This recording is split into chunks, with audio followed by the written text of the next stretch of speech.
Good morning. Let us begin with the current affairs session for July 6th.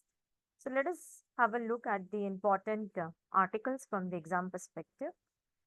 So the very first article, it's about balance of payment. So this is an article from Indian economy perspective and mains GS3. Okay. So what is the ongoing story? So last week, data from RBI showed that India's current account has registered, so you can see over here, the third line, that is last week data from RBI showed that India's current account registered a surplus during the fourth quarter of 2023-2024 financial year. And this is the very first time in the 11 quarters that India has witnessed a surplus in current account. Okay. Further, the article says that the current account, it recorded a surplus of 5.7 billion, 5.7 billion dollars, or it accounts to 0.6% of the GDP, 0.6% of the GDP in January to March 2024 quarter. Okay. Now let us have a look at the components of balance of payment. So balance of payment has two important components. One is the current account and second is the capital account. Okay. So first is current account, second is the capital account. And the article says that the India has recorded a surplus in the current account. Okay.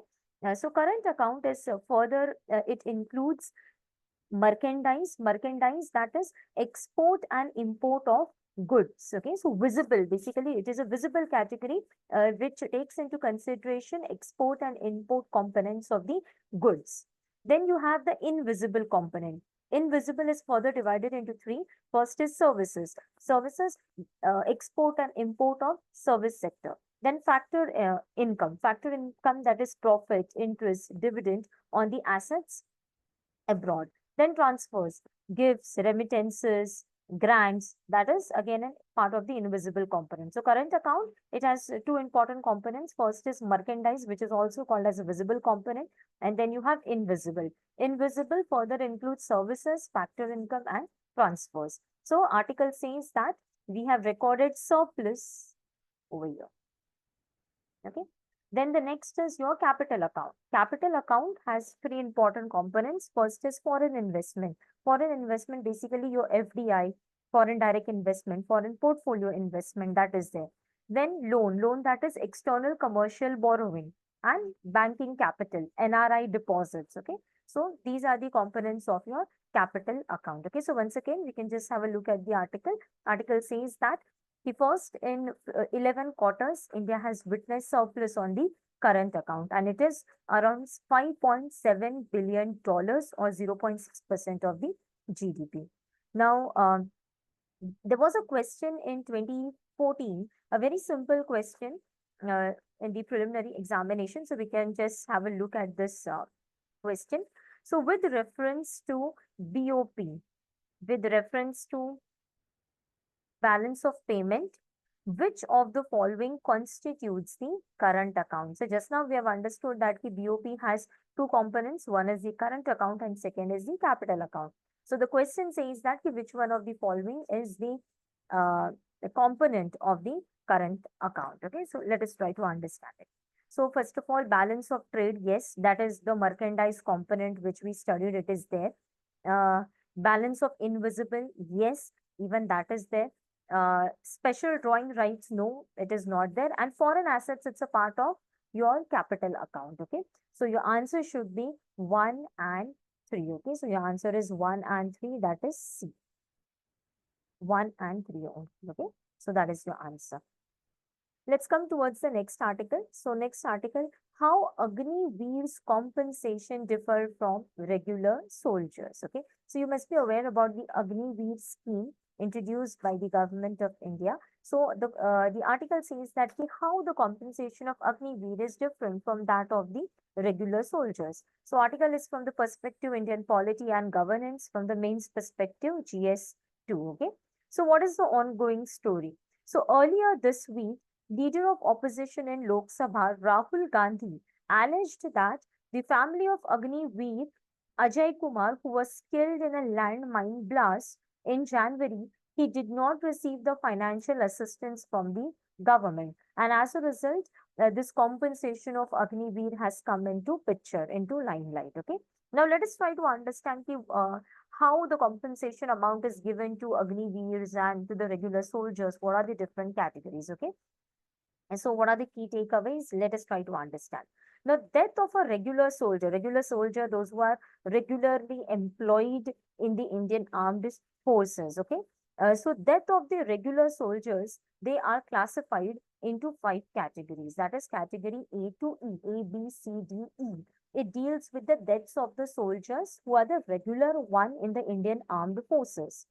While the ones who are the Agniveers, so Agniveers, they are employed for 4 years. Okay, so those who are Agniveers, they are put into the category. So deaths of Agniveer, it is put into the category X, Y, Z. Okay, so that you need to understand. A to E, it is for the regular soldiers, and X, Y, Z, it is for the Agniveers. Okay, we are talking about the category of deaths. Okay, now category A, so you can see over here, second point, category A for the regular soldiers and category X for the Agniveers.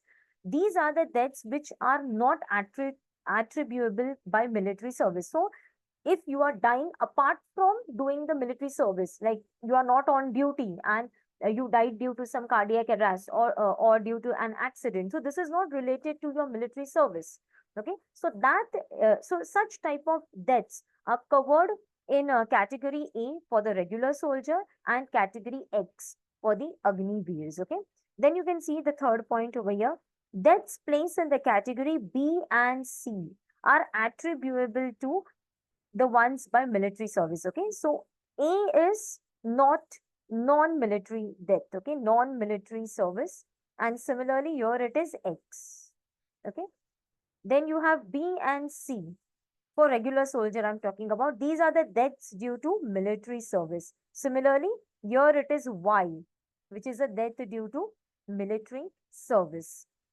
Then category D and E for the regular soldier and Z for the Agniveer. So you can see where your last point, D and E for the regular soldier and Z for Agniveers, include deaths in the acts of violence, natural calamities. Okay, so we know that during the time of natural calamities or rescue operations, soldiers are employed. Okay, or due to natural calamities, like if there is an avalanche breakdown, some earthquake, if in that scenario, if the soldiers die, okay, border skirmishes, warlike situation, such type of deaths are categorized for regular soldier in D and E, and for Agniveers Z category is there. Okay, so once again I'll just repeat this. So when we talk about the regular soldiers, the category for the regular soldier is A to E. For the Agniveers, the category is X, Y, and Z. Okay, so for the normal soldiers, the category is A, B, C, D, E. This for the regular soldiers, and for the Agniveer, X, Y, Z. Okay, now when I talk about category A for the regular soldier, and when I talk about X for the Agniveer. So these are the deaths which are not aggravated by military service, so not related to the military service. Okay. Then B and C, these are specifically related to the military service. Here it is Y. And these are the other deaths due to natural calamity, warlike situation like that. Okay. And here the actual war is not happening, it's a situation. Okay, so skirmishes, not actual war. And here it is Z. Okay, like that the deaths are being categorized. Okay, and accordingly compensation is being given. Now some more key takeaways mentioned over here. Now there is a Seva Nidhi, so you need to know that there can be a question to whom it is applicable. Okay, so Seva Nidhi is a contributory scheme which is specifically and only applicable to Agniveers. Okay, so this is applicable only and only to the Agniveers. Now, what is this Seva Nidhi? Nidhi is some sort of a fund. Seva for the service you are providing. So for that, some fund is being maintained by the government of India. So government puts money into it and it generates interest. The money is invested and the interest is being generated and a fund is being created. So that is called as a Seva Nidhi. So please remember over here, this Seva Nidhi fund is exclusively for Agniveers only. Okay. Now, for what purpose this fund is being kept and when it is being utilized? So, it is for those Agniveers whose deaths are neither attributable or nor aggravated by military service. So, we had seen that there was a X category for Agniveers. Okay, X category death, whether those deaths which are not attributable to military service. So for any Agniveer, he died not specifically because of the military service, due to some other reason he died.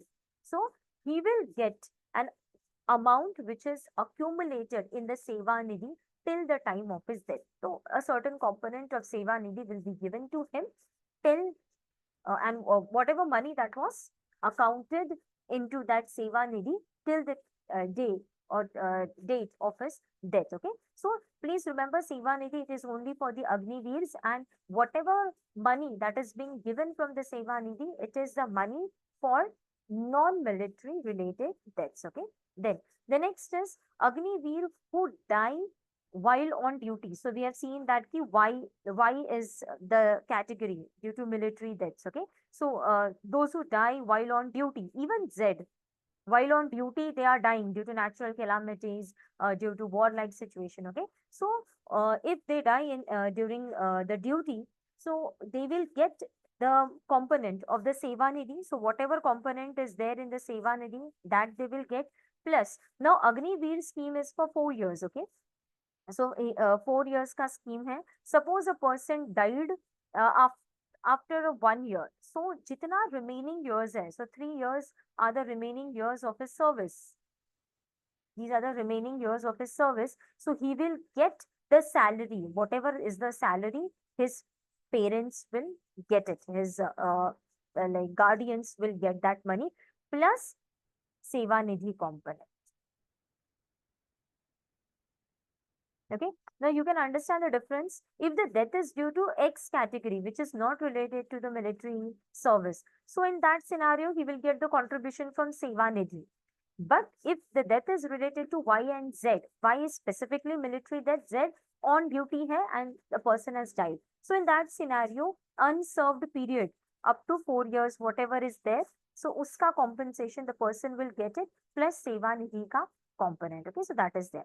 Now, this is for the Agniveers, but when I talk about the regular soldiers, their perks and allowances are completely different because they are the regular soldiers working regularly. Agniveers are just for 4 years, but the other armed forces, depending upon their joining, okay, for if you are in the short service commission, so the tenure varies. So they have some exclusive benefits, okay, which are only allotted to them. So their families get a monthly pension, gratuity, their children, okay, if a parent if a soldier died, so his childrens get educational allowances, okay, health benefits. So that is exclusively for the regular soldiers, and Agniveer ka compensation scheme is different because they are employed for only 4 years. So for them the compensation scheme varies. That is being highlighted over here.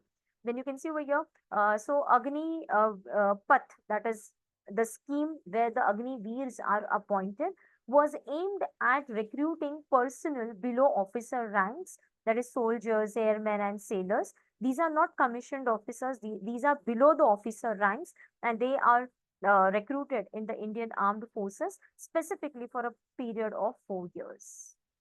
Okay. At the end of his tenure, up to 25% of these recruits, so-called Agniveers, can join the service on permanent commission. That is another 15 years. So 4 years is the Agniveer ka job plus 25%. So if 100 Agniveers are there, 25 out of them who are the best, exceptional ones who meet the criteria, they will be appointed as a permanent one for the next 15 years, depending upon the merit and organizational requirement. Okay. So for Agniveer, the age limit is 17.5 years. Okay. And 23 is the max. So aspirants between the age of 17.5 and 23 years are eligible to apply. Upper age limit was increased from 21. Okay. So that is all about the Agniveer compensations. Let us come towards the next article.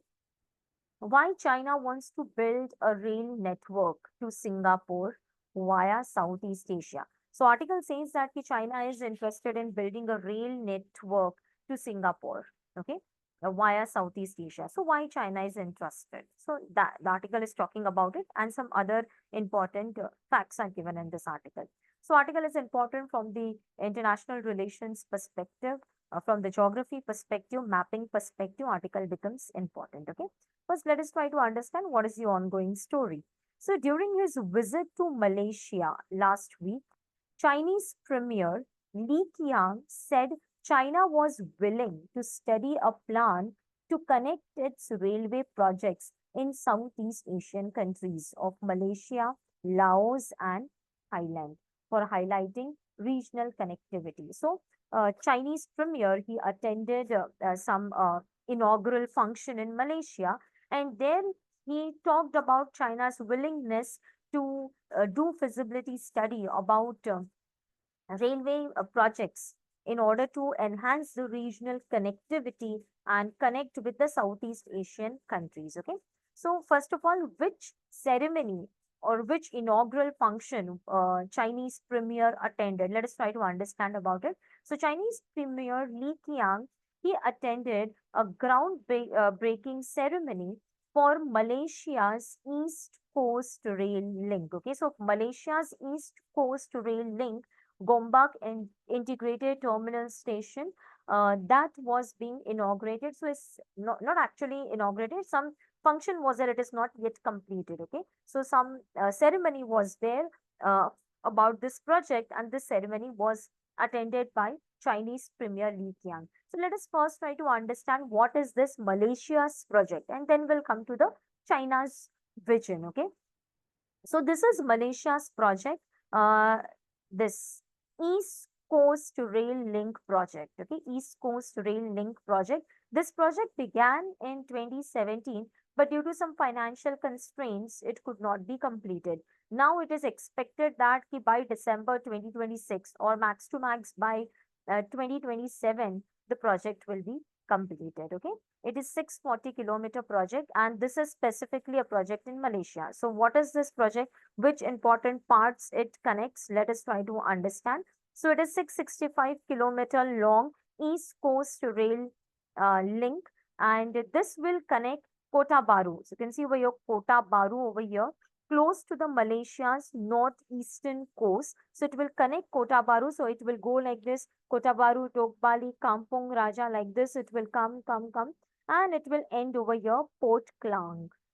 Okay, so this Port Klang is a very important port on the Strait of Malacca. Okay, so you can see over here Strait of Malacca. So port is located over here, a very important port over here.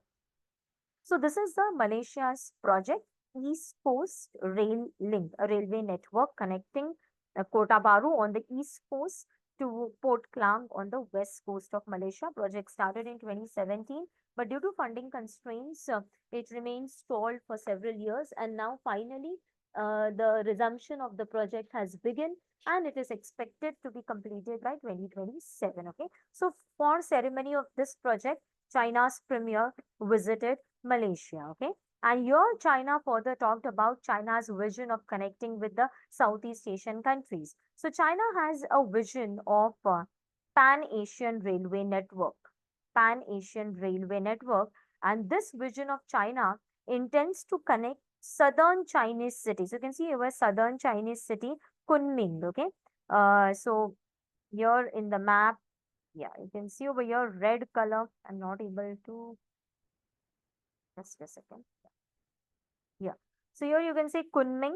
So China has a dream of connecting this Chinese city of Kunming, southern Chinese city, with Singapore here via Pan-Asian Railway Network. Okay, Pan-Asian Railway Network, and it will be passing through Malaysia, Laos, Thailand. Okay, so that is China's dream. So which China recently talked about. Okay. Now, when we talk about China, so we all are aware about China's important initiative, infrastructure and connectivity initiative, that is Belt and Road Initiative. Okay, so China has made significant investments in Asia, in Southeast Asia, as a part of Belt and Road Initiative, not only in Asia but also in Africa and South America. Okay, according to Chinese government in 2023, the trade volume between China and ASEAN, Association of Southeast Asian Nations, reached 900, approximately $900 billion. Okay, so this has made China and ASEAN each other's largest trading partners for 4 consecutive years. Okay, so for the 4 consecutive years, China and ASEAN are each other's largest trading partners, and trade has reached $900 billion. So if there is an MCQ, the India is ASEAN's largest trading partner for the 4 consecutive years. So definitely you can easily say, no, it's a false statement. Not India, it is China. So like that, this information can be used and interpreted for solving MCQs. Now, with BRI, these ties will be further strengthened, and China has emerged as a provider of loans for infrastructure projects in several countries. Okay, but we know there are certain issues with this Chinese funding. Debt trap issue is being there. Okay, now for your information, what is India's take on China's BRI? So India is uh, is very consistent on its stance since 2013. India does not intend to become a part of this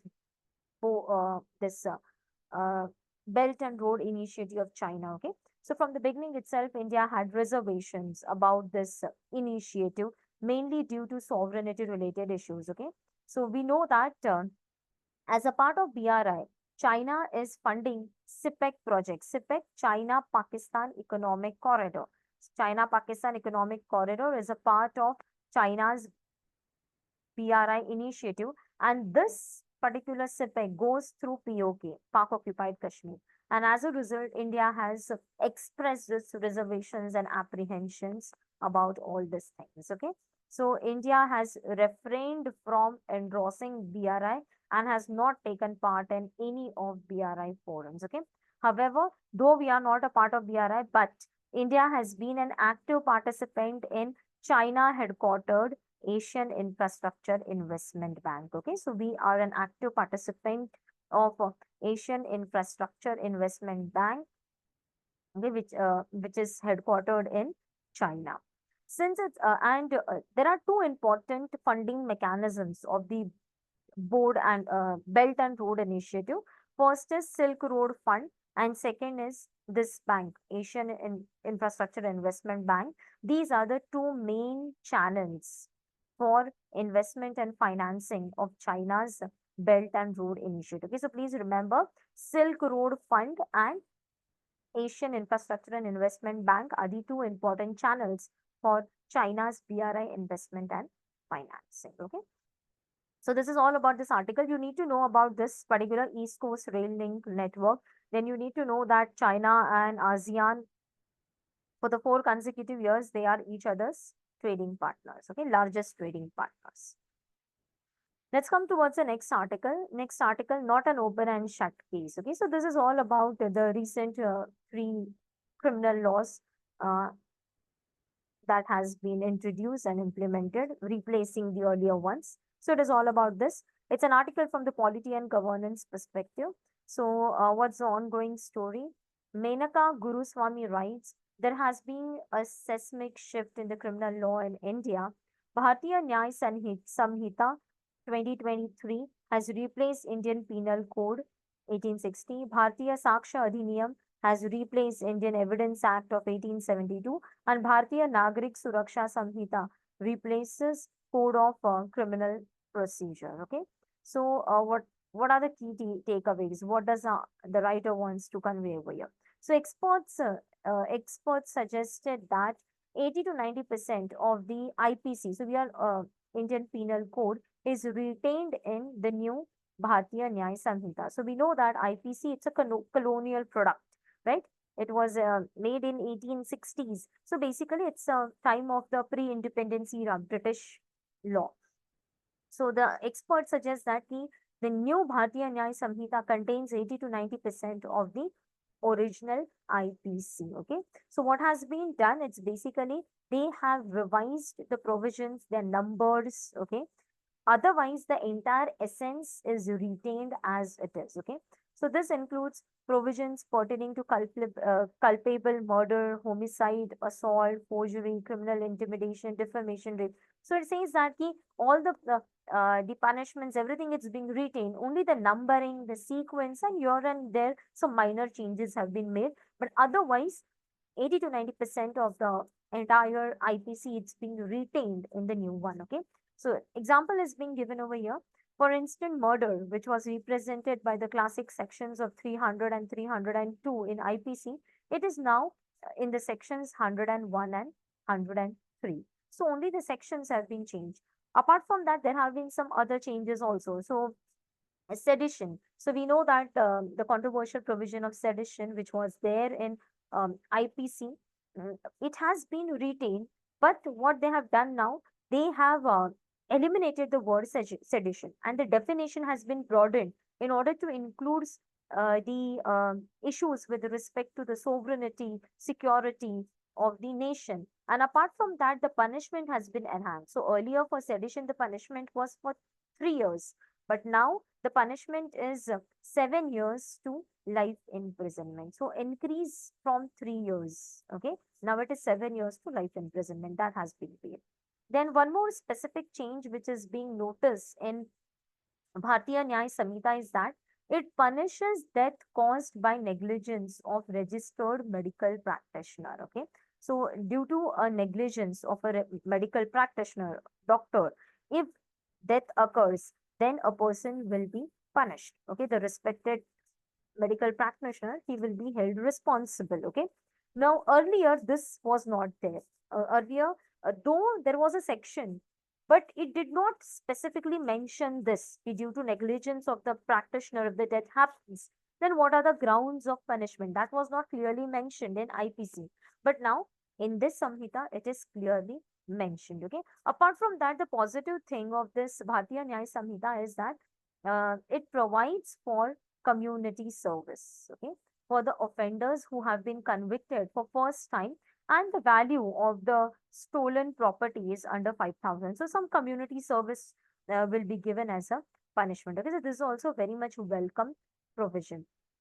Then when we talk about unlawful activities prevention act, okay, UPA act, okay, so BNS now provides that an officer not below the rank of SP, Superintendent of Police, shall decide whether to register a case under Bharatiya Nyaya Samhita or UPA. So, not uh, officer who is not below the rank of SP.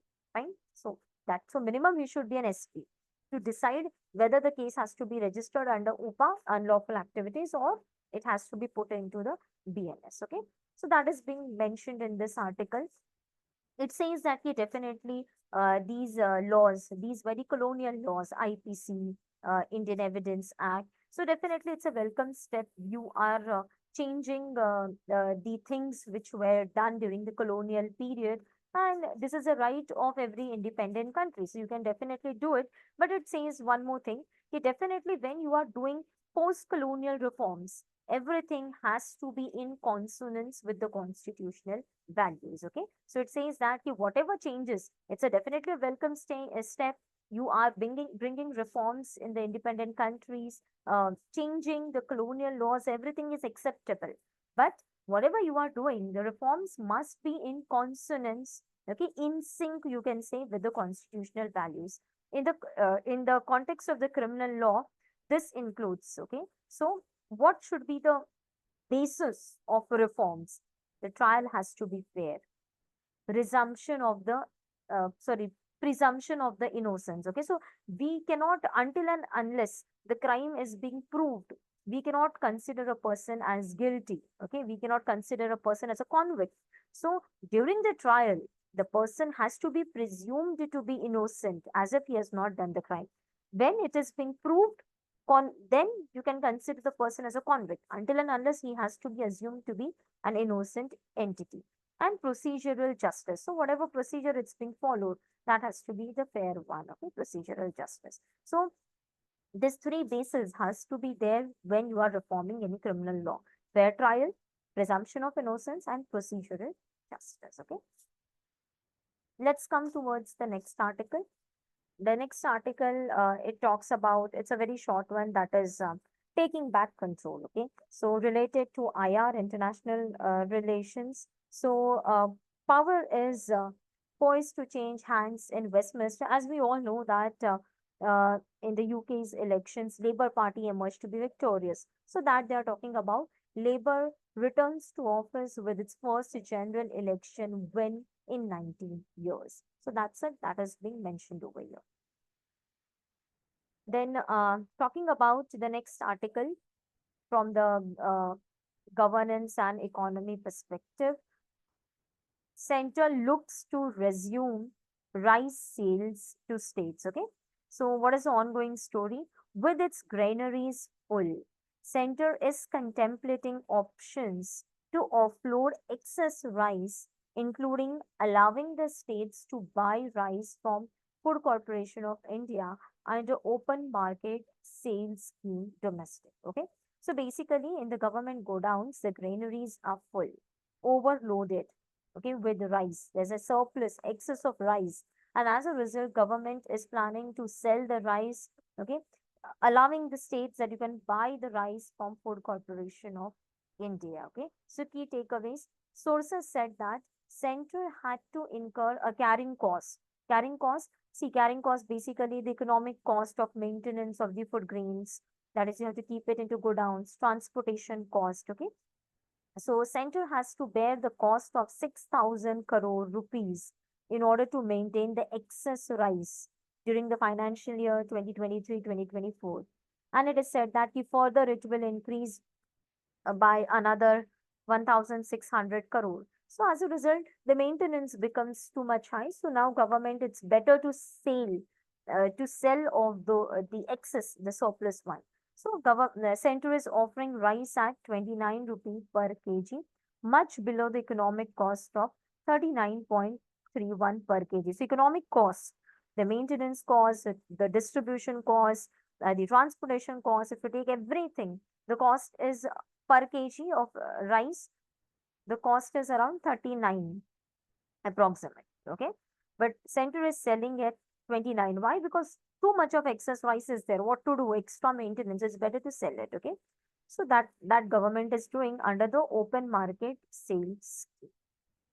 For your information, boosted by good timely monsoon rains. Okay.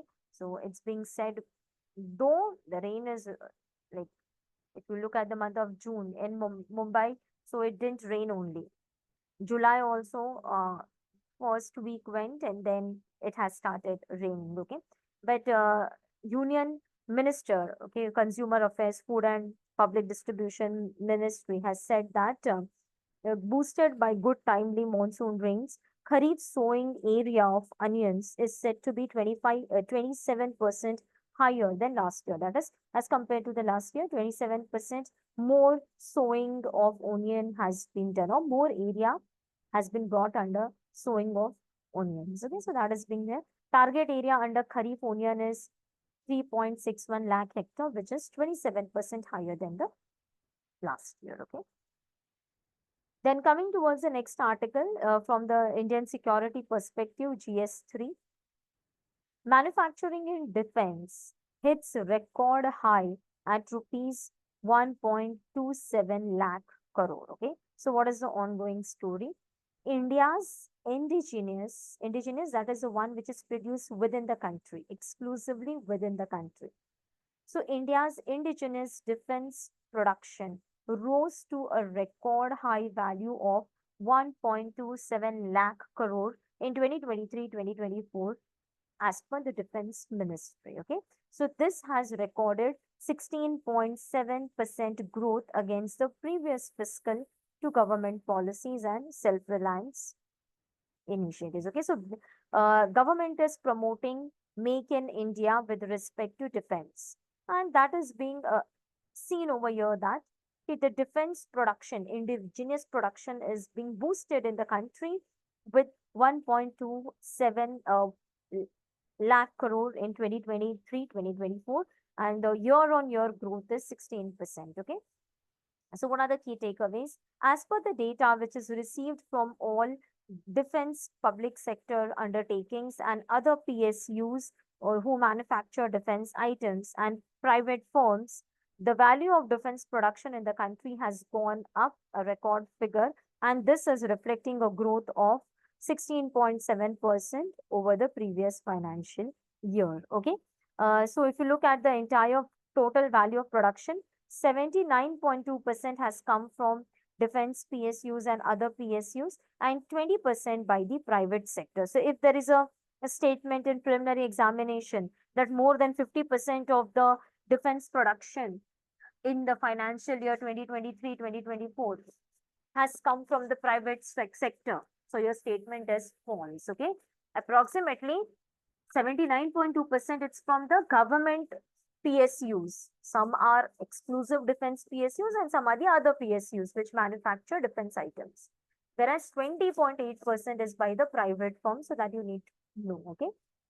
Now, what contributed to this overall growth in the indigenous production? Okay, so according to the ministry, this was mainly because of the increasing defense exports. Okay, so since India's defense exports, they have increased. So as a result, there's a more and more demand for production, and that has boosted the indigenous production. Okay, in 2023-2024, defense exports worth 21,000 crore were registered, up 32.5% in the previous fiscal year. Okay, so as compared to the previous fiscal year, this year more defense export has happened. Okay, so for your information, Defense Acquisition Procedure 2020 prescribed 50% indigenous content in the procurement contracts. Okay, so whenever Defense Ministry or the Armed Forces, they are doing any procurement, okay, it said that whatever procurement you are doing, in that procurement, 50% of the content should be indigenous. Okay, whatever you are doing, so the procurement, 50% of the indigenous content has to be there. So this will further boost Make in India. Okay. So this will, so Union Ministry of Defense has released several positive indigenization lists. You can see over here positive indigenization lists that mention items which must be procured only from the domestic sources. So it has mentioned that these are the following items which have to be, like, for example, some helmets are being there, some uniforms are being there, okay, some shields are there. So this has to be procured only from the domestic sources, that is Make in India only, from that sources only. Okay, so currently 5,000 items currently imported by the defense PSUs and the three services figure in this list, positive indigenization list. So just remember that if there is a MCQ, what is this positive indigenization list related to? So you need to know that this is related to the defense acquisition or procurement. And what does the defense acquisition procedure say? It mandates 50% indigenous content in procurement. So that two things you need to remember. Okay. Then let's move towards some key facts from the newspaper. So the very first one is a concept, aphelion. Okay, helion, it is related to sun. Okay, aphelion, it's basically a point when Earth is far away from sun. Okay, so Earth ka distance is Earth and sun. Okay, so this distance is 152.1 million kilometer during aphelion. Okay, perihelion जब होता है, Earth is near to sun. Okay, so Earth is near to sun, and here the distance is around 149 point something million kilometers. And on an average, we consider the distance is 150 million kilometers. Okay, so just remember aphelion, Earth, and in the month of July, around 4th or 5th July every year, Earth reaches the point of Aphelion. Okay, so you can see over here, Earth reaches aphelion every July. This year it did so on Friday. So Friday it was 5th of July for us. Okay. At aphelion, Earth's distance from the sun is about 152.1 million kilometers. Okay, so that you need to remember. Next is when water rise. So Assam's, we all know that the recently northeast states are experiencing heavy flooding. Okay, so Assam's vulnerability to floods stem from the complex combination of hydrological and climatic factors. So both hydrological, the topography, right, the climatic factors, both are responsible for Assam's vulnerability. State has more than 120 rivers. Okay, and many of these rivers originate from hills and mountains of extreme rainfall spots. Okay, so that is there. Uh, so many of them originate in Arunachal Pradesh, Meghalaya, some in China, Bhutan, and then they come and they flow through Assam. So that is bringing a lot of water in Assam and resulting into floods. Then the next fact is tariff hikes on Chinese goods and Red Sea crisis are fueling container shortages impacting exporters. Okay, so European Union has imposed 37.6% tariff on import of Chinese electric vehicle. Okay, so earlier, a month before, USA did it, and now European Union, they have done it. So they have hiked tariff on Chinese electric vehicles. So that will be definitely affecting China's sale of electric vehicles. Okay, the next important issue over here is about the Red Sea crisis. So you must be aware about the ongoing Red Sea crisis. More than 200 days have happened, and the crisis is going on. Houthi rebellions, they are attacking on the container ships. Okay, so Houthi rebels are attacking on the container ships which are traveling through this Red Sea, and that has badly affected the movement of ships, okay, in this area. So so all the exporters, India as well as the other traders, are globally hit by this, okay, by this Red Sea crisis. So that's it for the July 6th. Thank you.